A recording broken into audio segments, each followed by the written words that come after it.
샬롬, 6월 10일 화요일 인사드립니다. 오늘도 말씀을 통해 힘을 얻는 시간이 되시길 축복합니다. 오늘은 시편 55편부터 59편까지 총 5편의 시를 읽으실 텐데요. 모두 다 다윗이 쓴 시입니다. 한 편씩 간단히 살펴보고 우리에게 적용해 보길 소망합니다. 먼저 시편 55편입니다.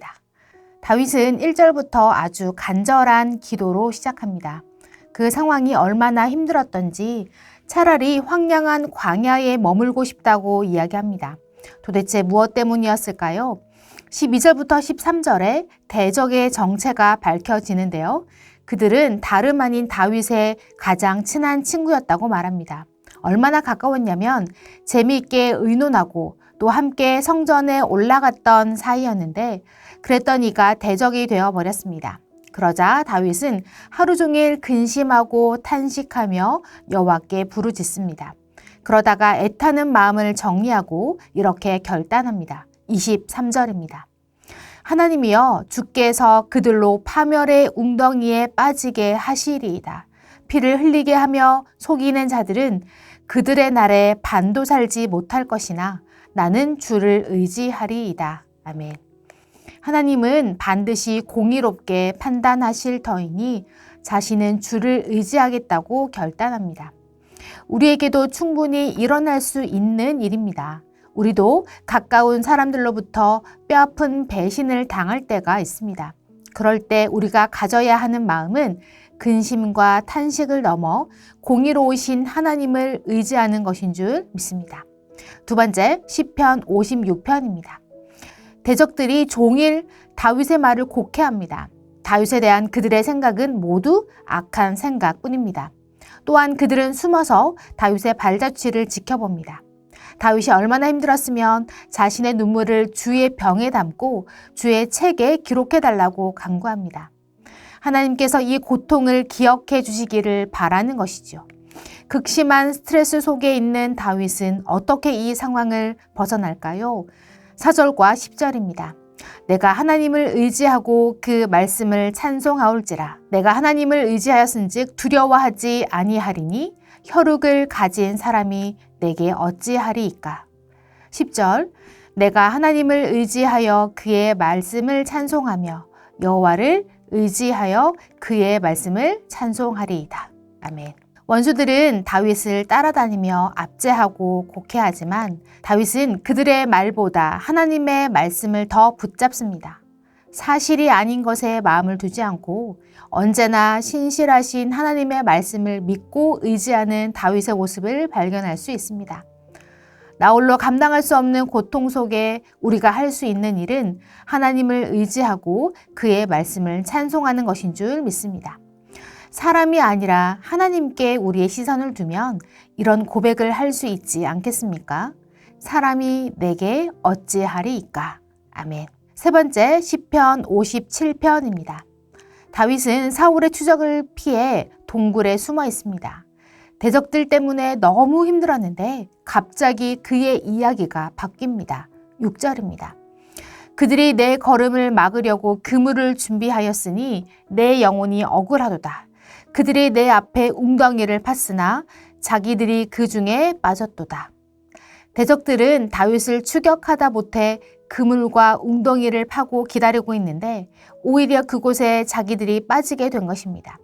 그로 인해 다윗은 마음이 확정되고 확장되어 어떤 상황에도 흔들림 없이 하나님을 찬양합니다. 하나님이여 주는 하늘 위에 높이 들리시며 주의 영광이 온 세계 위에 높아지기를 원하나이다. 다윗의 찬양을 한번 들어보십시오. 나는 낮고 낮은 동굴에 숨어 있지만 하나님은 하늘 위에 온 세계 위에 높아지셔서 주의 영광을 드러내실 것입니다. 그 높으신 하나님이 나를 도우십니다. 그러므로 나는 하나님을 찬양합니다. 사랑하는 성도 여러분, 다윗처럼 어렵고 비참한 현실에 계십니까? 비록 나는 낮아졌지만 하나님이 친히 나의 대적을 웅덩이에 빠뜨리실 것입니다. 그러므로 마음을 확정하여 주님을 찬양할 수 있기를 축복합니다. 네 번째, 시편 58편입니다. 58편은 세상의 불의한 통치자들 때문에 고통당하고 있는 의인들을 위한 간구를 담고 있습니다. 1절부터 5절은 권력자들의 악함을 아주 신랄하게 보여주고 있고 7절부터 10절은 그 악인들이 어떻게 소멸되어 가는지를 여러 가지 비유를 통해 묘사하고 있습니다. 이렇게 불의한 통치자들의 악행이 반전을 이루게 되는 구절이 바로 6절입니다. 하나님이여 그들의 입에서 이를 꺾으소서 여호와여 젊은 사자의 어금니를 꺾어내시며. 다윗은 하나님과 여호와를 반복하고 이와 어금니를 반복하고 있는데요. 공의를 말하지 않고 거짓을 내뱉는 악인들의 말은 독사의 독리처럼 사자의 어금니처럼 사람을 죽이는 아주 위험한 것이어서 그것을 꺾어달라고 간구합니다. 그리고 이 일을 할 수 있는 분은 오직 여호와 하나님밖에 없음을 강조하고 있습니다. 그 후부터 악인들의 상황이 완전히 바뀝니다. 그리고 그 모습을 다 본 의인들이 이렇게 찬양합니다. 11절입니다. 그때에 사람의 말이 진실로 의인에게 갚음이 있고 진실로 땅에서 심판하시는 하나님이 계시다 하리로다. 아멘.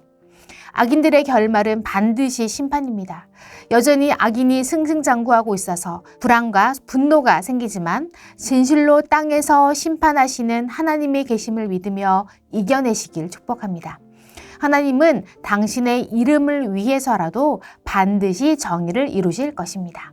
아멘. 다섯 번째 시편 59편입니다. 59편은 사울이 다윗을 죽이려고 사람을 보내어서 다윗의 집을 지켰을 때에 쓴 시라고 소개하고 있습니다. 현재 다윗의 상황을 가장 잘 묘사한 구절이 있는데요. 3절입니다. 다윗은 무고한데 대적자들은 생명을 해하려고 엎드려 기다리고 있다고 설명합니다. 이런 상황에서 다윗은 어떤 반응을 보였을까요? 9절입니다. 하나님은 나의 요새이시니 그의 힘으로 말미암아 내가 주를 바라리이다. 아멘. 밤마다 주위를 돌며 으르렁거리는 개들 속에서도 다윗은 나의 요새가 되시는 하나님으로 말미암아 주를 바라보겠다고 고백합니다. 나보다 강하고 사나운 대적자들을 보며 두려워하는 것이 아니라 그보다 더 강한 요새가 되시는 하나님을 바란다는 다윗의 고백은 많은 것을 생각하게 해줍니다. 그러면서도 저는 다윗의 이 고백이 참 새롭게 다가왔습니다. 11절입니다. 그들을 죽이지 마옵소서 나의 백성이 잊을까 하나이다. 우리 방패 되신 주여 주의 능력으로 그들을 흩으시고 낮추소서. 다윗은 대적자들을 죽이지 마시라고 간구합니다. 그들이 불쌍해서 또는 다윗이 착해서가 아니라 대적자들이 죽어 사라지면 백성들이 이 일을 잊어버릴 수 있기 때문입니다. 다시 말하면 하나님께서 우리를 보호해 주셨다는 사실을 내 백성들이 기억하기를 바란다는 말입니다. 대적자들은 오히려 하나님의 공의로운 심판의 산증인으로 삼겠다는 말씀이었습니다. 성도 여러분, 기억하십시오. 반드시 하나님의 공의가 승리할 것입니다. 말씀을 마무리하겠습니다. 오늘 함께 보신 시편 55편부터 59편에는 고난이라는 공통점이 있습니다. 그리고 우리는 그 고난 속에서 성도가 가져야 할 태도를 배우게 됩니다. 무엇인가요? 바로 하나님을 의지함입니다. 지금은 대적을 피해 숨어 있지만 다윗은 그 상황에서도 주님만 의지하고 있습니다. 성도 여러분, 분명 나는 하나님을 의지하지만 단번에 나의 상황이 바뀌지는 않습니다. 여전히 억울하고 오늘도 눈물로 부르짖고 있지만 분명 하나님은 공의로 이 땅을 심판하시는 분이기에 젊은 사자의 어금니를 꺾으시고 원수들을 자기들의 판 웅덩이에 빠뜨리실 것입니다. 그러니 내 눈앞의 대적에 집중하지 마시고 우리의 마음을 확정하여 하늘 위에 높으신, 아니 온 세계 위에 높으신 하나님을 바라며 그의 말씀으로 찬양하는 여러분이 되시길 소망합니다. 내가 하나님을 의지하였은즉 두려워하지 아니하리니 혈육을 가진 사람이 내게 어찌하리이까. 아멘. 기도하겠습니다. 공의로우신 하나님, 울부짖는 자의 소리를 들으시는 하나님, 오늘 우리의 상황과 마음을 다 아시는 주님께 간구합니다. 우리를 불쌍히 여겨 주시옵소서. 능력의 하나님께서 단번에 상황을 바꿀 수 있지만 그리 아니하실지라도 공의로우신 심판자 하나님을 신뢰하며 의지하는 저희들 되게 도와주시옵소서. 그래서 혼란 가운데서도 우리의 마음을 확정하여 주의 이름을 높이는 주의 백성들 되게 인도하여 주옵소서. 예수님의 이름으로 기도합니다. 아멘.